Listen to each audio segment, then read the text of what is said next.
अब पर विषय माने क्या, तो उसके लिए 3 नंबर चार्ट देखिए आप, यहाँ पर है आपकी किताब में 45 पेज पर पहले। तो इसके लिए मैं बता रहा हूँ, ये गलती कहाँ है, विषय पर लिखा है ना, पर विषय लिखा है और साधन में प्रमाण साधन का प्रयोग भले हो, इन फल में दिखाया है विषमता। तो विषय पर कौन से होते हैं और उसके लक्ष्य से क्या होता है, तो नीचे से पढ़ते हैं। यहाँ ऊपर पहले दिखाया है विषय की एकार्थवाची नाम बताए हैं, अनुभाव्य कहो, विषय कहो, ध्येय कहो, ज्ञेय कहो या प्रमेय कहो, है न? पर में गया मैं अभी पर का नीचे, अभी विषय नीचे दिखाना है। अभी ये पहले मैं ये पढ़ रहा हूँ, एकार्थवाची नाम इसकी, और इस विषय को जानने वाला ज्ञान है। तो ज्ञान की एकार्थवाची नाम है अनुभव कहो, विषयी कहो, ध्यान कहो, ज्ञान कहो या विचार कहो और प्रमाण। एक उस विषय को जानने वाली ज्ञान पर्याय की एकार्थवाची शब्द है। और फिर जब विषय को ज्ञान से जाना जाता है तो फल आता ही है न? जब ज्ञान ज्ञेय को जानेगा, और ज्ञान का स्वभाव जानना है, ज्ञेय का स्वभाव जाना है, तो ऐसा उसका ज्ञेय का एक संबंध है। तो ऐसा कभी हो नहीं सकता कि आईना है और उसमें कोई रिफ्लेक्शन ना हो, तो ज्ञान है और उसमें कोई ज्ञेय ना हो, ऐसा कभी होगा नहीं। तो प्रति समय ज्ञान का परिणाम है, प्रति समय ज्ञेय का परिणाम है, और उस कारण से वहाँ पर ज्ञान जिस प्रकार से उस वस्तु को ग्रहण कर रहा है उस प्रकार से फल आने ही वाला है न? क्योंकि जानने के बाद ही फल दिखाई देता है, इष्ट अनिष्ट या फिर उपेक्षा संभाव। 3 प्रकार का फल आता है, हान, उपादान और उपेक्षा। उसी कहते इष्ट अनिष्ट राग द्वेष समता भाव। ये 3 प्रकार का फल आता है जानने से। इसलिए जानने के जब ज्ञेय ज्ञान से जाना जाता है तो उसका फल आता है। तो फल की एकार्थवाची नाम है फल कहो, जानने का फल कहो, ध्यान का फल कहो, ज्ञान का फल कहो या प्रमिति कहो। ठीक है। अब यहाँ पर इस चार्ट में 3 नंबर चार्ट है नहीं, तो इस चार्ट में महाराज ने इस प्रकार से चार्ट बनाए, कोई विषय की मुख्यता से बनाए, कोई साधन की मुख्यता से बनाए हैं, कहीं पर फल की अपेक्षा से चार्ट बनाए हैं। तो इस चार्ट में मुख्यता है विषय की। तो जो अब हम ये चार्ट देख रहे थे उसमें ये विषय पर माने क्या, तो यहाँ पर नीचे 11 नंबर का विषय लिखा है। क्या लिखा है? ध्वनि शब्द। यानी ध्यान में बैठकर कोई है न विषय शब्द या कोई अज्ञानी जीव आनंद की प्राप्ति के लिए है न संगीत सुनता है, कोई स्पीच, इस प्रकार से किसी न किसी का शब्द, किसी न किसी शब्द का अवलंबन लेकर वो आनंद की प्राप्ति करना चाहता है। ठीक है। यानी अनादि से अज्ञानी जीव हम भी उसमें है। ठीक, ये आनंद तो हमें ऐसे ही लगता है कि कुछ सुनने पर, जैसे अभी उनका सुनना है, तो आनंद शब्द में है कि आनंद उस शब्द के द्वारा बताए हुए अर्थ में है न? तो शब्द को ही हमने आनंद का विषय बना लिया। जैसे धन अपना साध्य नहीं है, धन आनंद का कारण, आनंद रूप नहीं है। धन के माध्यम से विषय भोग का संचय करके उसका भोग भोगने पर पर्याय में आनंद है ना। धन किस लिए जमा करते हैं? तो पंचेंद्रिय के विषय और उन विषयों को भोगकर हम आनंद चाहते हैं, इसलिए धन। लेकिन अब वो धन जब कमाने लगते हैं तो हो क्या जाता है, पंचेंद्रिय विषय बाजू में रह जाते हैं और धन ही अपना साध्य कोई साधन को ही साध्य बना लेते हैं। अब धन ही कमाना, उस धन से मेरा प्रयोजन था इंद्रिय विषय आनंद को भोगना, लेकिन वो भी छूट जाता है और उस धन को ही हमने साध्य बनाकर उसी के पीछे आज इस जीव की जिंदगी निकल जाती है। तो इसी प्रकार यहाँ क्या कह रहा था अभी, है ना, शब्द। तो शब्द यह एक साधन है जानने के लिए इस प्रकार से, लेकिन हम उस शब्द को साध्य बना लेते हैं वो आनंद के लिए और ज्ञान के लिए, जबकि शब्द जो है वो पुद्गल की एक अवस्था है। पुद्गल की पर्याय है। आप सरल है, पुद्गल मतलब आप जानते हैं स्पर्श रस गंध वर्ण, लेकिन कभी हम उस प्रकार से विचार नहीं करते है ना। आपकी मिसेज है नहीं है, आपकी मिसेज है ना, वाइफ है ना, तो वो कुछ झगड़ा होता है कि हाँ, कभी वो बोलते होंगे, आप नहीं वो जगह से होंगे समझो। तो आपको गुस्सा आता है कि नहीं? तो किसके क्यों आता है? वो अभी वो शब्द को लेकर ही चर्चा चल रही है, और आप जानते हैं शब्द तो जड़ है, वे मुझे कुछ करते नहीं, कहते नहीं, वो तो पुद्गल है, वो मुझे दुख देने वाले नहीं है, वो मुझमें द्वेष उत्पन्न करने वाले नहीं। जैसे समय सार में बात आती कि नहीं, निंदित संतुद वैनानि पुद्गलानि परिणमन्ति भोगानि तानि सुनिदून रुसदि कुसदि अहम पुनो बनिदो, ऐसी गाथाएं आती हैं आखिर में सर्व विशुद्ध ज्ञान अधिकार में, है ना। कि क्या कह रहे थे, निंदित संतुद वैनानि, निंदा के वचन, स्तुति के वचन, ऐसे है ना, परिणमन्ति बहुगानि पुद्गलानि, है ना, ऐसे पुद्गल जो है वो अनेक प्रकार की निंदा स्तुति वचन रूप से परिणमता रहता है। कौन? पुद्गल। और फिर उसके आगे की लाइन में क्या कह रहे, कुंद कुंद देव, है ना, तानि सुनदून, उसको सुनकर, है ना, अज्ञानी जीव किस प्रकार से चिंतन करता है, विचार करता है। तानि सुनदून रुसदि तुसदि, अगर स्तुति की तो वह संतुष्ट हो जाता है, अगर निंदा की तो वह दुखी हो जाता है। क्यों? ऐसा प्रश्न है ना। वो तो सारा पुद्गल का परिणाम है, लेकिन वो उस पुद्गल के शब्द को सुनकर रागी होता है, कभी द्वेषी होता है। क्यों होते हुए? उसका हेतु दिया ना उन्होंने, मुझे कहा अहम पुनो बनिदो, ऐसा शब्द आखिर में उन्होंने लिखा है। मुझे वो शब्द कहेगा, यानी वो शब्द मुझे कहे, यानी शब्द को मैं उन शब्दों को अपने से अभेद कर लेता हूँ और समझता हूँ कि मुझे कहे हैं, और इस कारण से मैं दुखी होता हूँ। अगर आप समझदार पढ़ते हो और आपने जाना है कि मैं तो शुद्ध कारण परमात्मा हूँ, इस मुझ शुद्ध आत्मा को कुछ कोई उसकी निंदा नहीं कर सकता, कोई उसकी स्तुति नहीं कर सकता। फिर कुछ भी वाइफ ने कहा तो भी अपने को दुखी होना चाहिए क्या? तो फिर आप तो होंगे क्या? नहीं। तो कहने का भाव ये है, ज्ञान चलना चाहिए। हाँ, अरे भेद ज्ञान की अंदर में वो भिन्न है पुद्गल का परिणाम। इसलिए अगली दूसरी लाइन दूसरी गाथा में उन्होंने कहा ना वही बात, जब अहम मुझे कहा ऐसा कहे आज्ञा नहीं मानता है, तो कुंद आचार्य दूसरी गाथा में उसको समझाते हैं। पुद्गल दवोम सद्दत्तम परिणतम तस्य देहि गुणो अन्नु, ऐसा सुंदर बताया कि पुद्गल दवम सद्दत्तम परिणतम, यानी कितना व्यवस्थित बताया है। अगर थोड़ा भी हम उसके ऊपर विचार करें ना, तो जो तीव्र कषाय वो मंद कषाय में बदल जाएंगे, और फिर वो अपने ज्ञान के गेय बनकर हम ज्ञाता दृष्टा रहते हुए कर्म और नो कर्मों के परिणाम को ना करे मात्र जानी, तो ज्ञानी हो जाता है। यानी इतना अच्छा सब यानी प्रायोगिक है सारा, लेकिन हम अपने जीवन में उसको जब तक नहीं हुए, यानी वो एक कोई अलग ही रखेंगे अपने से उसको, तो उसका हम आनंद नहीं उठ सकते। इसलिए आचार्य स्पष्ट, पुद्गल दवम सद्दत्तम परिणतम तस्य देहि गुणो अन्नो, अगर उसके गुण अन्य आपका और हमारा नाम समझो समान है, और फिर उस नाम को लेकर कुछ कहा गया है, किसको कहा? अगर वो आपका मेरा नाम लेकर कुछ कहा गया है ना, तो आपको कोई प्रॉब्लम, नेम सेम होने दो, लेकिन मेरा नाम कहकर मेरी निंदा की गई हो, आपका वही नाम होने पर भी आपको कोई प्रॉब्लम नहीं, क्योंकि आप जानते हैं मेरे गुण अलग है, आपके गुण अलग है। ये पक्का है, इतनी भिन्नता है। वैसे जीव और शरीर के गुण अन्य अन्य है, और शब्द के गुण शब्द भी अन्य है।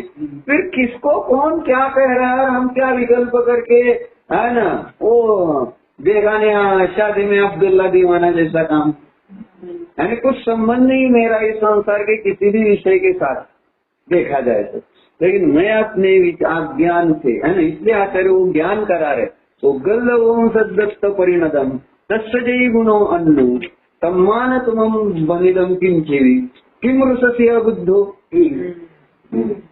फिर मुझे क्या कहा गया कि तू रुष्ट हो रहा है। कितना अच्छा बताया, बोल। तो उसका परिणाम है और अपने को क्यों, और उसके गुण अलग अलग है, अरे पूरा भेदनीय। पुद्गल शब्द पुद्गल का परिणाम, उसके गुण अन्य है। तो शब्द में कौन से गुण है? स्पर्श रस गंध की पुद्गल की पर्याय है, तो उसमें स्पर्श रस गंध और नहीं होनी चाहिए, है ना। और मैं कौन हूँ? जीव हूँ। तो मेरे गुण तो ज्ञान दर्शन आनंद चेतन है, तो उससे मैं भिन्न हूँ। तो इस प्रकार से अगर दो भिन्न भिन्न चीजें हैं, अब क्या ज्यादा कठिन नहीं, इसलिए शिवमूर्ति मुनि को इतने शॉर्ट में मोक्ष हो गए। सुषमा तो है ना, वो संतो सुषमा शिका प्रॉब्लम है, लेकिन है ना, हम अपने ऊपर वो घटाते नहीं, उस पर अपने जीवन में उसका उपयोग नहीं करते तत्व का, और इतना सुंदर तत्व प्राप्त करके भी फिर दुखी होते रहते। आश्चर्य की बात, जिसको समय सार मिल गया वो सिद्ध है, अब उसको कोई दुख होने का कारण नहीं रहता है। वैसे श्रद्धा में वो सिद्धत्व की प्रतीति आनी चाहिए, फिर भी अज्ञान से या चारित्र मोह के उदय से फिर वो उस प्रकार से करता है। इसलिए आचार्य ने आगे कहा, असुहो सुहो सद्दो न तम बने सुन सुमंती सोचे हो न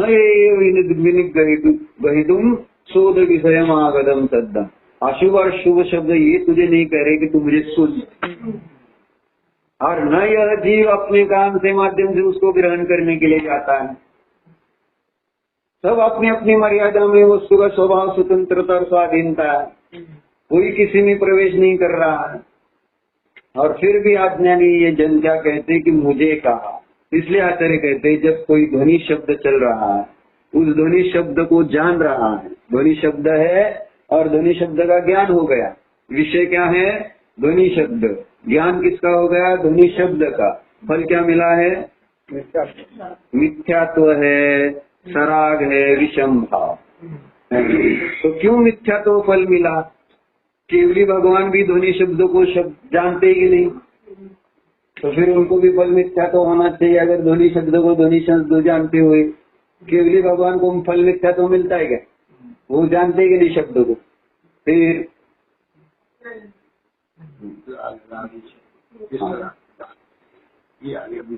बीच में यहाँ ज्ञान में अभी वो आगे बताएंगे। ये विषय की अपेक्षा से है, तो यहाँ पर जब ध्वनि शब्द रखा हुआ है तो ध्यान में केवली भगवान ने शब्द नहीं रखा है। विषय शब्द उनके ज्ञान में झलकते हैं, लेकिन वो ध्यान करते अपनी आत्मा का है।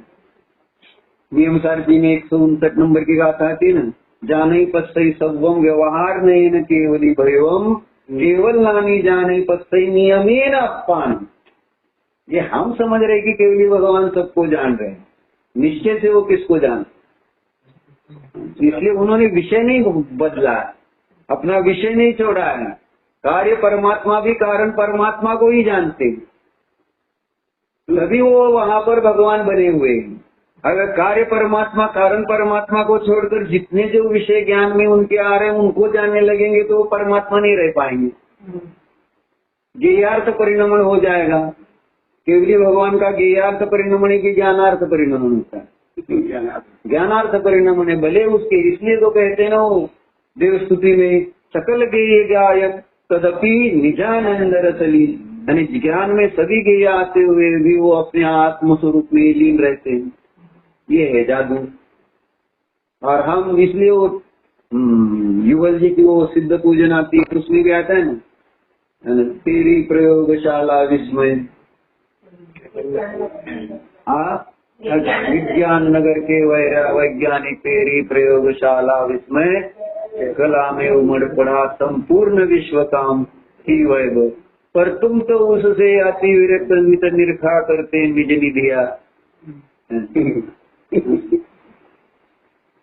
तो भगवान बनना तो ये है, विषय बराबर रखना, विषय चेंज नहीं किया। और हमारा विषय नित्य परिवर्तन होता रहता है, जिस गेय को हम जानते हैं उस गेय रूप से हम परिणमते रहते हैं।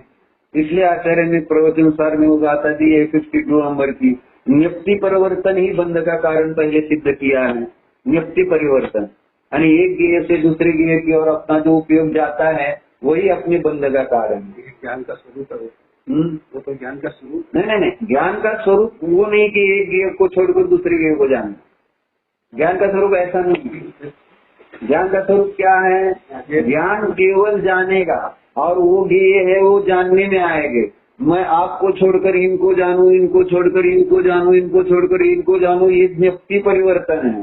उसको मोह के कारण ये गेय बदलते जाते हैं, उसके साथ मोह भी लगा रहता है, और अज्ञान भी है, क्षेम ज्ञान भी है, इंद्रिय ज्ञान है।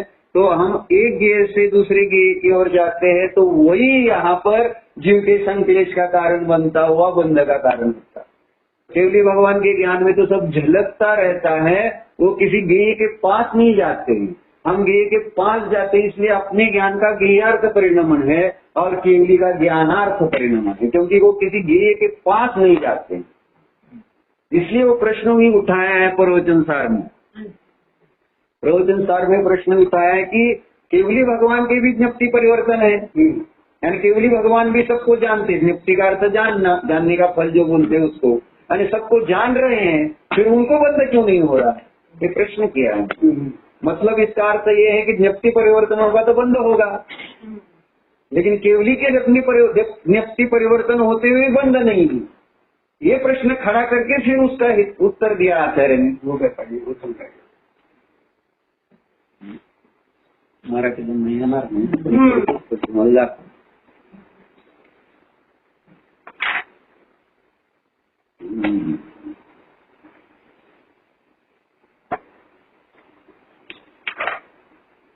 ये अच्छा है, प्रवचन सर पढ़ा होगा आपने। अभी मराठी है नीचे, संस्कृत देखना, लेकिन सिर्फ टिटू गाता का शीर्षक है। क्या लिख रहे हैं? प्रतिक्रिया क्रियाफलभूतम प्रतिषेधयन उपसंहरति अथ ज्ञानिनः ज्ञप्तिक्रिया सद्भावे अपि क्रियाफलभूतम बंधम। क्या लिख रहे? क्रियाफलभूतम बंधम है कि नहीं? मतलब नहीं है, लेकिन अब उनको नहीं है, ये बताएंगे इसमें। क्या कह रहे? अथ ज्ञानी न लिख रहे हैं ना, ज्ञानी यानी केवल ज्ञानी है ना, उनके भी ज्ञप्ति क्रिया सद्भाव है, जानने के क्रिया सद्भाव है, और क्रिया का फल बंद होता है, वो नहीं, फिर उनको क्यों नहीं? यह ऐसा अर्थ हुआ ना। तो इसका अर्थ क्या हुआ? जहाँ जहाँ क्रिया होगी वहाँ बंद होगा। उल्टा अर्थ इसमें से निकलता है कि नहीं? लेकिन केवली को नहीं हो रहा, इसलिए तो प्रश्न निर्माण किया। वो जान भी रहे, उनकी भी जानने की क्रिया बन रही है, लेकिन जानने की क्रिया बनते हुए भी उनको बंद नहीं हो रहा, और मुझे क्यों हो रहा है फिर? है ना, अगर उनको नहीं हो रहा है तो मुझे भी नहीं होना चाहिए, और मुझे हो रहा है तो उनको भी होना चाहिए, ऐसा अर्थ होता है। तो आचार्य उसी का प्रतिषेध कर रहे हैं ना, प्रतिषेध है ना पता कि उनको वो जानने की क्रिया का फल जो है बंद वो नहीं होता, एंड उसका कारण बताया। न विपरिणमदि न गिन्नदि उपजदि नेव तेषु अर्थेषु जानन्न विते आदा अबंध गोतेन पन्नत्तो। क्या लिख रहे हैं? ऐसी गाथा जाते हैं ना समय सारणी में, ना पढ़िए ना। नापि परिणमति न गृह्णाति उत्पद्यते न एव तेषु अर्थेषु जानन्नपि तानात्मा अबंधकः तेन प्रज्ञप्ताः। ठीक है, ये उत्तर गेय ज्ञान में आया, उनके गेय ज्ञान में आते हैं, उनका ज्ञान गेय के पास नहीं जाता है। आप कलकत्ता से इधर आएंगे, ऐसे ही हमारा ज्ञान जो है वो गेय के पास जाता है, और केवली का उल्टा है, गेय उनके पास आती है उनकी स्वच्छता के निमित्त। यानी ज्ञान की इतनी स्वच्छता हो जाती है कि अपने आप 3 काल के सभी नियम उनके ज्ञान में आते हैं, वो उनको जानने की इच्छा से कोई सर्वज्ञ आज तक बना नहीं। मुझे 3 साल के सब गेयों को जानना है, तो जानना है इस प्रकार के ऐसा विचार करेगा तो कोई सर्वज्ञ आज तक बना नहीं, बनेगा नहीं, बन नहीं सकता। तो ऐसी योग्यता ही नहीं है, क्योंकि गेय को जानने से कोई सर्वज्ञ। और क्योंकि आचार्य ने वहाँ जब न्याय ग्रंथ में आते सर्वज्ञ की सिद्धि, तो उन्होंने वहाँ स्पष्ट लिखा है कि गेय अनंत है और एक ही गेय को जानता जाएगा तो कभी भी तू सर्वज्ञ नहीं बनेगा। ऐसे कोई सर्वज्ञ हो ही नहीं सकता। सर्वज्ञ हुए कैसे? स्वसन्मुख दृष्टि करते हैं तो वहाँ पर यानी सर्वज्ञ हो जाते हैं। तो 3 लोक के पदार्थ झलकते वो कथा हमने सुनी है, 2 चित्रकारों की सुनिए ना, है ना। एक राजा के दरबार में वो 2 चित्रकार को बुलाया गया था और कहा था, उनको कहा था कि 2 दीवारें थी आमने सामने और चित्र बनाने के लिए कहा था ना, और बीच में पर्दा डाल दिया। दर्पण नहीं, उन्होंने जो दीवार है उसको घुटन की घुटन इतना उस दीवार को घोटा 6 महीने, और दूसरे ने चित्र बनाया 6 महीने, फिर निकाला पर्दा बीच में से, तो है ना एक दीवार में तो चित्र मानो अंदर घुस गया हो ऐसा भाषित हो रहा था, एकदम जीवंत जैसा। और एक दीवार में ऐसा चित्र निकाला हुआ दिख रहा है। तो राजा ने बख्शिश किसको दिया? जिसने केवल दीवार घोटी थी, चित्र नहीं बनाया था। तो ऐसे अपने को ज्ञान को घोटना है, क्योंकि ज्ञान पर जो गंदगी जमी हुई है उसको घोटना है। और घोटना है तो निश्चय से तो मुझे अपने ज्ञान स्वभाव के संस्कार करने हैं। मैं गायक हूँ, मैं गायक हूँ, मैं गायक हूँ, मैं गायक हूँ, और कुछ नहीं। तो इन संस्कारों से मल अपने आप दूर होता जाता है और इतना साफ होता है वो ज्ञान स्वभाव कि सभी गेय उसमें आकर झलक जाती है।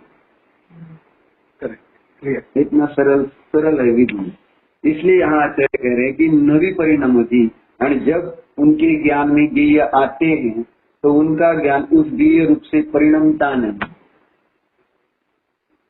ऐसी 4 गाथाएं आती है ना समय सार में, कर्ता कर्माधिकार में 76, 77, 78 और 79, ऐसी शुरुआत है उसमें भी। नवी परिणाम नहीं उपजयी नवी परिणाम नहीं उपजयी नहीं, हाँ नवी परिणाम नहीं उपजयी परतवपजाये नानी जानन्तो विभु ओग्गल्कम्मं अनेयविधं सग परिणामं अनेयविधं ओग्गल्कम्म फलमनंतम। और फिर उद्गल पर भी घटाया, नवी परिणाम न उपजयी न परदवपजाये ओग्गल पिता परिणमयी तयेन भावे। 4 गाथाएं वस्तु स्वभाव बताए। कर्ता कर्म संबंध क्यों नहीं है जीव और पुद्गल का एक दूसरे में, एक दूसरे का। तो यहाँ यही बता रहे हैं ना, गेय ज्ञायक संबंध बताते हुए कि केवली भगवान के ज्ञान में गेय आने पर भी केवली भगवान जो है उस गेय की है ना, उस गेय रूप से स्वयं परिणमते नहीं।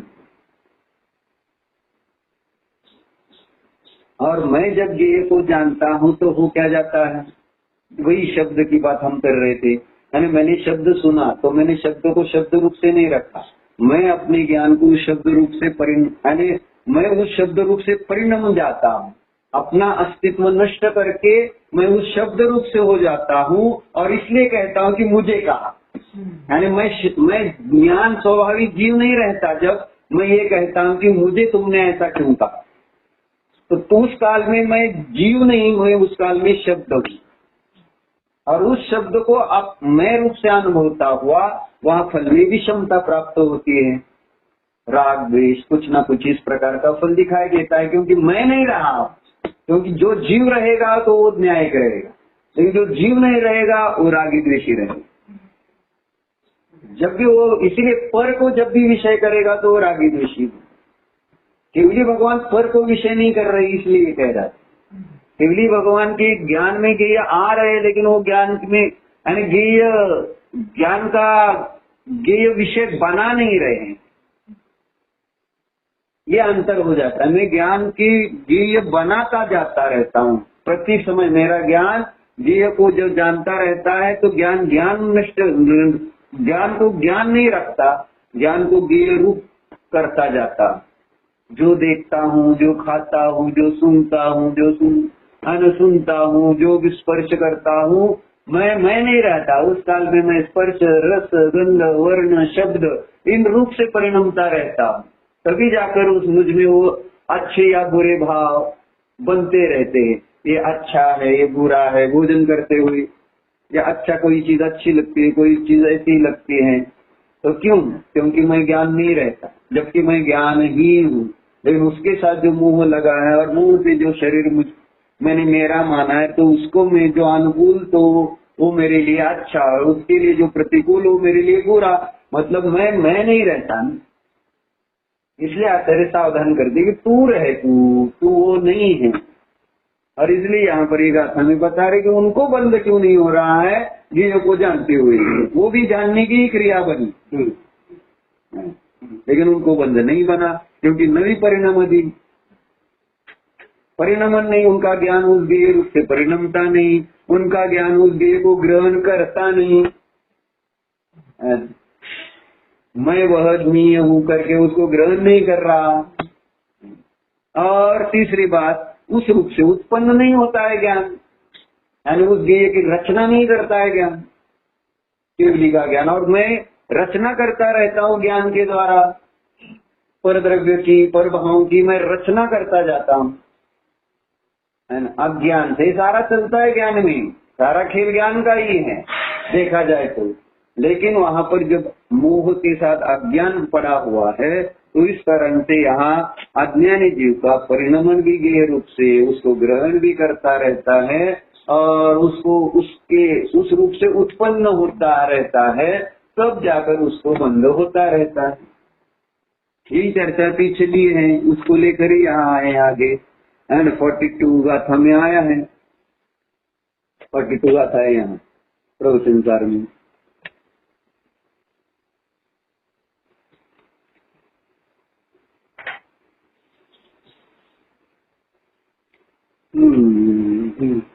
क्या है?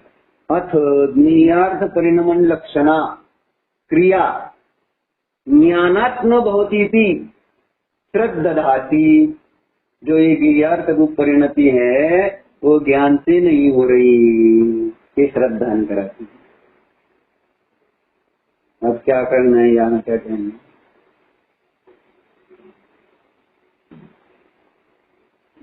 ज्ञेयार्थ परिणमन किसका होता है? ज्ञान का ही होता है। और फिर यहाँ ये कह रहे कि ज्ञानात्मक होती, तो ज्ञान से नहीं हुई, तो फिर किससे हुई? क्योंकि ज्ञेय रूप से परिणमेगा तो ज्ञान ही, और फिर ज्ञान ही परिणमता हुआ ज्ञेय रूप से, फिर उसको ज्ञान की परिणति नहीं कह रहे हो, वो ज्ञान से नहीं हुआ कह रहे, तो किससे होता है? तो ज्ञान के साथ जो मोह लगा रहता है, तो उस मोह के निमित्त से वहाँ पर उस प्रकार से ज्ञेयार्थ परिणमन रूप क्रिया बनती रहती है। ये यहाँ कह रहे हैं, इसलिए लिखा है परिणमदि नियम अट्टम नादा यदि मेव खाइगम तस्त नानम तितम जिनिंदा खवयंतम कम्मुमेवता। जब यह जीव है ना परिणमति नियम अर्थम ज्ञाता यदि न एव क्षाइगम तस्य ज्ञानमिति तम जिनेन्द्राः क्षपयन्तम कर्म एव उक्तवन्तः। ऐसा यानी वो अज्ञान जीव कर्म का ही अनुभव करता है। क्या कहें? जब है ना ज्ञायक आत्मा ज्ञेय पदार्थ रूप परिणमन करता है, यानी उसको जानते हुए राग द्वेष रूप से प्रवृत्ति करता है, तब उस काल में कर्म क्षयजन्य अतीन्द्रिय ज्ञान नहीं है, तब उसका वह जो अनुभव है वह कर्म का अनुभव होता रहता है। ऐसा जिनेन्द्र देव ने कहा। यानी मैं प्रति समय ज्ञान से ज्ञान का नहीं कर्म का अनुभव करता हूँ जब मैं ज्ञेयार्थ परिणमन करता हूँ। ये कह वो रागद्वेष पूर्वक ही ना, क्योंकि अपना जो अनुभव जितना भी मेरा ज्ञान चल रहा है, अभी आप सुन रहे हैं, वो बिना राग और बिना द्वेष की थोड़ी चल रहा है। यहाँ कुछ राग है ना, यहाँ सुनने का राग है, तो राग पूर्वक माने वो कर्म का अनुभव आप कर रहे, ज्ञान का नहीं। ये समझाने के बाद में प्रति समय जितना भी अपना इंद्रिय से ज्ञान प्रवृत्ति होता रहेगा वो कर्म का ही अनुभव करेगा। इसलिए उसके निमित्त से ज्ञानावरण कर्म प्रति समय बनता है जितना हम इंद्रिय का प्रयोग करते हैं। इंद्रिय ज्ञान से जानेगा तो नियम से कर्म बंद होगा। और हम तो इंद्रिय ज्ञान से जानते हैं तो हम अपने को बड़ा मानते हैं, देखो मेरे आंखें अच्छी है, मेरे कान से अभी भी अच्छा सुनाई देता है। तो इस प्रकार से जब अपना ज्ञान है वो ज्ञेय को इंद्रिय के माध्यम से जानता है, तब उन ज्ञेयों को मैं नहीं अनुभव कर रहा, मैं तो साक्षात कर्म का अनुभव कर रहा हूँ, क्योंकि मुझे वो कर्म ही अनुभव में आते रहते, ज्ञेय नहीं, क्योंकि राग द्वेष ही अनुभवता रहता हूँ।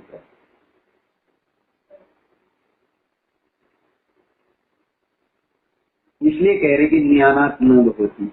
अगर उस काल में मैं केवल जानने वाला, मैं राग द्वेष रूप से नहीं, मैंने जाना, जैसे केवल भगवान के ज्ञान में भी गया आए तो वहाँ पर राग द्वेष रूप उनका जानना नहीं हुआ, तो बंधन नहीं है, क्योंकि उनका ज्ञान क्षायिक है, इसलिए क्षायिक बना है ना। यदि नहीं वो खाएगम तत्व, हाँ क्षायिक अगर वह ज्ञान ना हो तो नियम से कर्म का अनुभव करेगा। क्षायिक का अर्थ है स्वभाव ज्ञान ना हो, क्षायिक का अर्थ केवल ज्ञान नहीं कहना दिया, यहाँ कहना है सम्यक ज्ञान। अगर वह ज्ञान सम्यक ज्ञान ना हो तो अनुभव करेगा किसका? कर्म का, यानी मिथ्या ज्ञान कर्म का ही अनुभव करेगा। और सम्यक ज्ञान यानी इसलिए आचार्य कहते हैं, है ना, जब ज्ञानी हो जाता है तो वो भले परज्ञेय को भी क्यों ना जानो तो भी उसको उससे निमित्त से बंध नहीं होता। इसलिए ज्ञानी के सभी भोग निर्जरा के कारण कहते हैं। निर्जराधिकार में लिखा ना, जब भी समझ जंतु वेद्यो न मरणं यादि, या मदिरा पीने वाला भी अगर मदिरा पीता रति भाव से पीता है तो उसको वो मद नहीं करता। तो ज्ञानी सम्यक ज्ञान जब होगा तो सम्यक ज्ञान स्वभाव ज्ञान है, और स्वभाव ज्ञान का ही दूसरा नाम क्षायिक ज्ञान है। तो निश्चय से देखा जाए तो जो जीव पर्याय में स्वभाव को जानकर सम्यक ज्ञानी हो जाता है, स्वानुभव प्रत्यक्ष से निज ध्रुव आत्मा को जो जानता है वो पर्याय में सम्यक ज्ञानी होता है। तो सम्यक ज्ञानी के कभी बंध नहीं होगा, क्योंकि वो ज्ञान का अनुभव करता रहता है प्रति समय। और अज्ञानी जीव मिथ्या ज्ञान होने से, स्व और पर का अंतर पता न होने से प्रति समय वो कर्म का अनुभव करता है।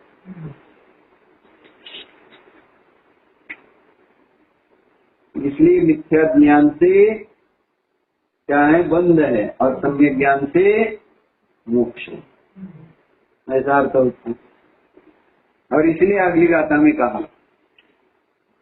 ये भी अच्छा है गाथा का शीर्षक, अतः कुतस्तरी ज्ञेयार्थ परिणमन लक्षण क्रिया तत्फलम च भवति इति विवेचयति। ये अब है न, वह ज्ञेयार्थ परिणमन लक्षण क्रिया जो है और उसका फल है न, वो किस प्रकार से होता है, किसके कारण होता है, या ज्ञान से नहीं होता तो फिर किससे होता है? ये प्रश्न आने पर आचार्य ने उत्तर दिया, उदय गदा कंसा दिना बनिता तेसु मूढ़ो वृत्तो दुष्टो अबंधम अनुभवति, है न। उदय गता कर्मशाः जिनवर वृषभै नियत्या मणिता तेषु विमूढ़ो रक्तो दुष्टो वा बंधम अनुभवति। कैसे शब्द डाले हैं देखिए। यानी 14वें गुणस्थान तक आचार्य कह रहे हैं उदय कर्म रहता है, कर्म उदय 14वें गुणस्थान तक रहता है ना उदय, इसी तो 14 गुणस्थान है, नहीं तो सिद्ध होते हो। तो 14वें गुणस्थान के अंतिम समय तक उदय रहते हैं, कर्म के उदय आकर ही निर्जरित होते हैं। आखिर में कितनी 73, 85 प्रकृति उनकी है ना, निर्जरा होकर फिर वो जीव मोक्ष चला जाता है, ऐसा है ना। तब तक यानी उदय में आकर चले जाते। तो प्रति समय ऐसा एक समय नहीं है संसार दशा में कि जिस समय यहाँ पर कर्म का उदय न हो, ऐसा एक क्षण नहीं है जिस समय समुद्र में लहर ना हो, है ना। अब क्या, अब मोक्ष कैसे होगा फिर, ऐसा प्रश्न होगा ना। यानी मुझे भी प्रति समय कर्म का उदय रहेगा, मुनिराज को भी प्रति समय कर्म का उदय है, अरिहंत प्रभु को भी प्रति समय कर्म का उदय है, लेकिन उदय कोई प्रॉब्लम नहीं है। आचार्य कह रहे हैं ये तो नियत रहेंगे, लेकिन बंद किसे होता है वो दूसरी लाइन में कहा। वो उदयगत कर्म जब आ रहे हैं, कर्म का जो उदय आ रहा है, उस काल में यह जीव उन कर्मों में या तो राग करता है, या तो द्वेष करता है, या तो मोह करता है, तो बंध का अनुभव है ना, उसको बंध। तो आज्ञा नहीं की, जब भी ज्ञेय को जानता है तो उसमें वह राग द्वेष मोह से परिणत होता है। इस कारण से वो कर्म का अनुभव करता हुआ नया कर्म का बंध करता रहता है।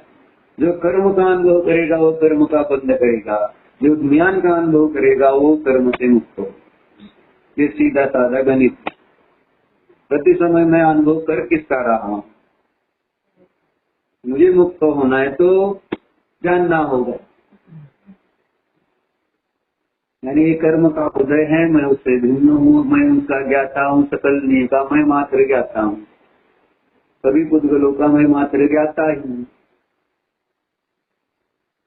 इस प्रकार चिंतन करेंगे तो शब्द कोई भी हो, है ना, शास्त्र सुन रहे तो शास्त्र के शब्द सुनते हुए आनंद आ रहा, तो ये भी मूढ़ता है।